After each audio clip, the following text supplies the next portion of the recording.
Hello everyone, দুপুরে তো মাছ রান্না করেছি, মানে রান্না করেছি বলতে মাছ এনেছিলাম বাজার থেকে, বড়মশাই দেখিয়েছি। তো হ্যাঁ, মাছ রান্না করেছি, সেটা বর আর মেয়েদের জন্য। আমি তো মাছ খাবো না, কারণ আজকে একাদশী, ঠিক আছে। প্রত্যেক একাদশী তো আমি করি। তো এইবার আর আমি কি একাদশীতে খেয়েছি সেই ভিডিওটা দিতে পারিনি, কারণ তার একটা কারণ আছে, সেটা আমি কালকে তোমাদের বলবো।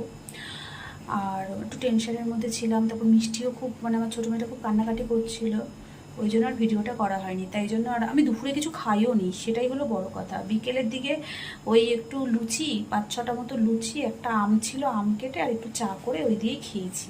তো ভিডিওটা তোমাদের দিতে পারিনি। যাই হোক, আমি তো একাদশী পালন করি, আর ওই জন্য দেখো ছোটো গামলায় ভাত বসিয়েছি, বর আর 2 মেয়ে খাবে।